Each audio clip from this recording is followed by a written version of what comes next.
Chapter 5. Down to the Cellar. The two girls crept out into the estate night. Quick, Xana whispered. it was over there. This is mad, Hissed Diba, but she moved as quickly as her friend, in the same half-bent run. We don't even have a flashlight. Yeah, but we've got to look. Xana said. What is going on?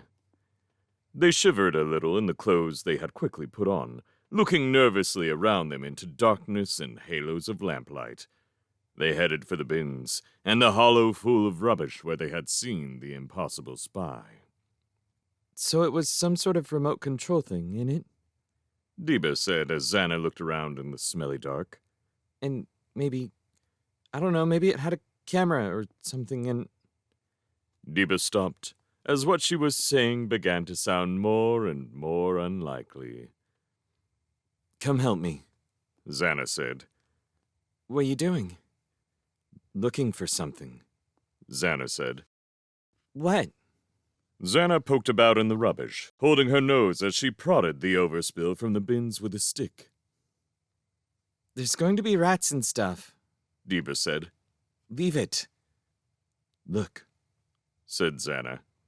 See that? She pointed at one streak among many across the cement of the estate. The smear, just faintly visible, stretched from the rubbish tip towards the dark ground floor windows of Xana's house. That thing. These are its tracks. Xana got on her hands and knees. Yeah, see? She said. You can see scratch marks, where it's dug in with its, metal points. If you say, said Diba. Let's go. Look, it was watching or listening or whatever at mine. Now we can see where it went. We don't even know what we're after. Diba followed Xana, who bent carefully over and traced her way through the dark estate. Diba peered over her friend's shoulders, trying to make out the tracks Xana could see.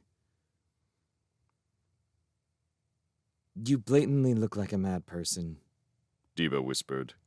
If anyone sees you, what are they going to think? Who cares? Anyway, there's no one. If there was, I'd be out of here. I don't even see anything. Marks, Xana said. Tracks. She headed into the backs of the estate, between the brown concrete of those huge buildings. They were heading deep into the dead zones behind all the towers, into a maze of walls, bins, garages, and rubbish. Diba looked around nervously. Come on, Zan, she said. We don't know where we are. I've got a feeling, Xana said. She was distracted. This way, she said, glancing down without slowing. In fact, she looked now as if she were following a memory or an instinct rather than a trail. She wound between the enormous buildings, lit here and there by inadequate yellow lights. I can't see it, Diba said anxiously. There's nothing. Yes, there is, said Xana dreamily. She pointed, almost without looking. There. See? She sounded surprised. It came this way. She accelerated. Xana! Said Diba in alarm, and trotted to keep up with her. How can you even see that?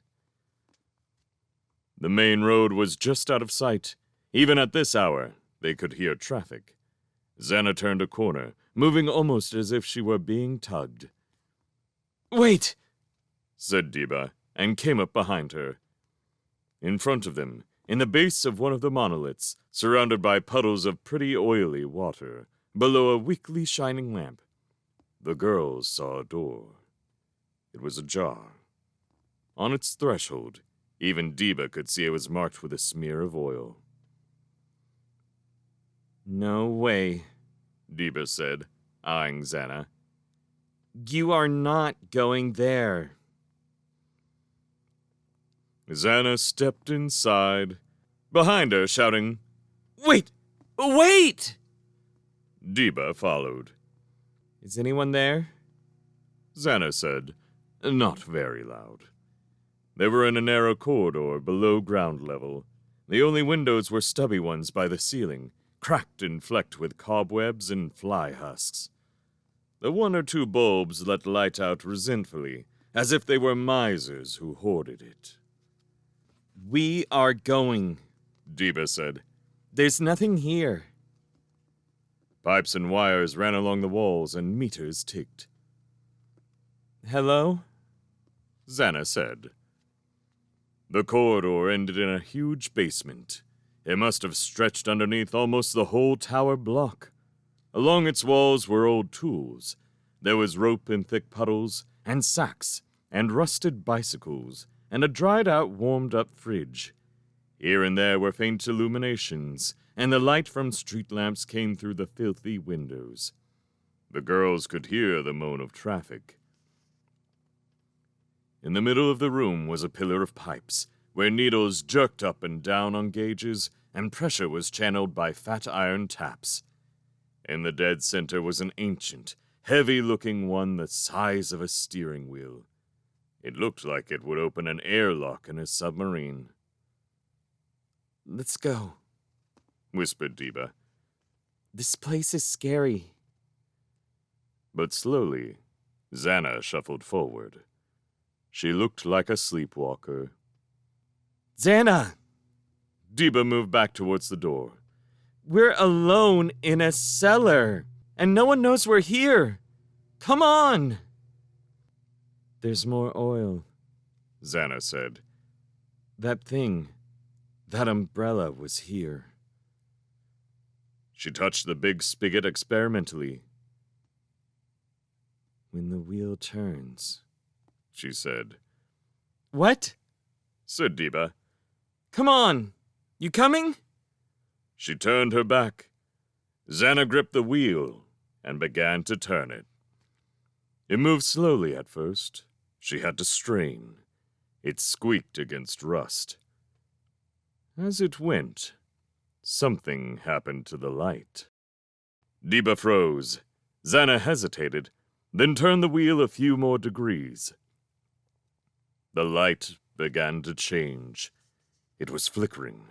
All the sound in the room was ebbing. Deba turned back. What's happening? She whispered.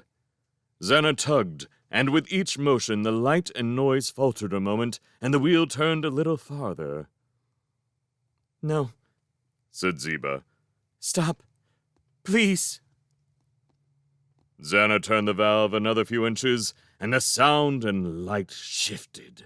All the bulbs in the room flared, and so, impossibly, did the sound of the cars outside. The iron wheel began to spin, slowly at first, then faster and faster. The room grew darker.